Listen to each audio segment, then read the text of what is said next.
Corona ಈ corona ಅಂತಕ್ಕಂಥದ್ದು ಇದೊಂದು ದೊಡ್ಡ ಭೂತವನ್ನು ಸೃಷ್ಟಿ ಮಾಡಿ ನಮ್ಮ ಎದುರುಗಡೆ ಬಿಟ್ಟಿದ್ದಾರೆ.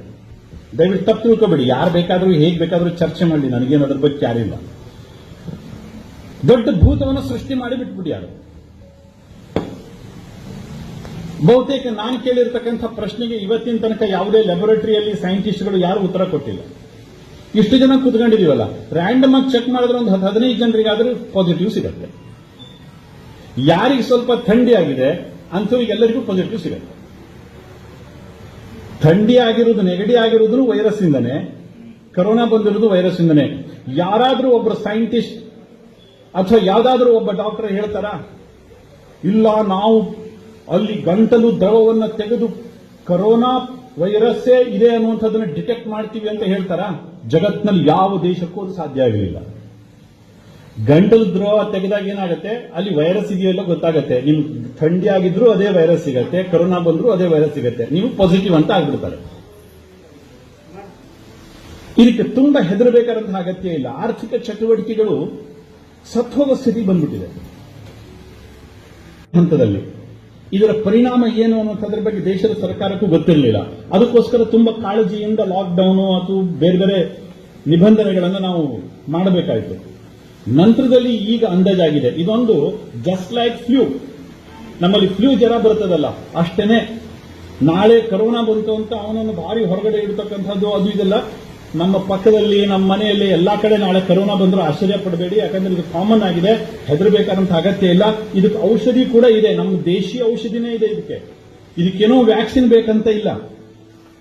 ನಮ್ಮಲ್ಲಿ ಗೊತ್ತಿಲ್ಲದ ಹಾಗೆ ನಾವೇ ಔಷಧಿ ಮಾಡ್ಕೊಂತ ಇದೀವಿ, ಅದು ನಮ್ಮನ್ನು ಪ್ರಿವೆಂಟ್ ಮಾಡ್ತಾ ಇದೆ.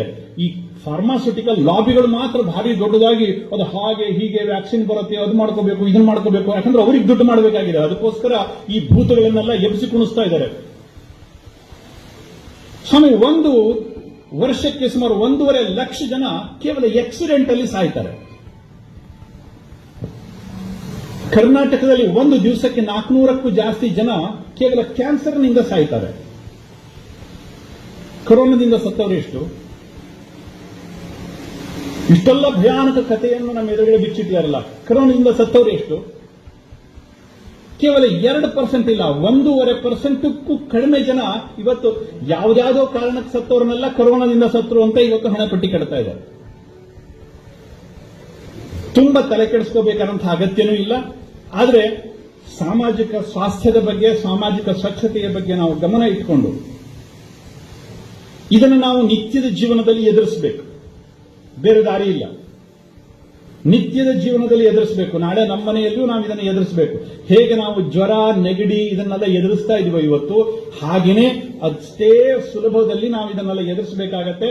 ಅದಕ್ಕೋಸ್ಕರ ನಾವು ಮಾನಸಿಕವಾಗಿ ತಯಾರಾಗೋಣ. ಹಾಗೆ ಹೀಗೆ ಅಂತ ಯಾರೋ ಟಿವಿಯಲ್ಲಿ ತೋರಿಸಿದ್ದಕ್ಕೆ, ಅವರು ಬಂದು ಕತೆ ಹೇಳಿದ್ದಕ್ಕೆ, ಆ ಭೂತದ ದರ್ಶನ ನೋಡಿ ಹೆದರಬೇಕಾದಂತಹ ಅಗತ್ಯ ಇಲ್ಲ. ಯಾರೂ ಕೂಡ ಹೆದರಬೇಕಾದಂತಹ ಅಗತ್ಯ ಇಲ್ಲ ಕೊರೋನಾಕ್ಕೆ. ಇದೆಲ್ಲ ಮುಗಿದ ನಂತರದಲ್ಲಿ ತಮ್ಮ ಜೊತೆಗೆ ವಿಸ್ತೃತವಾಗಿ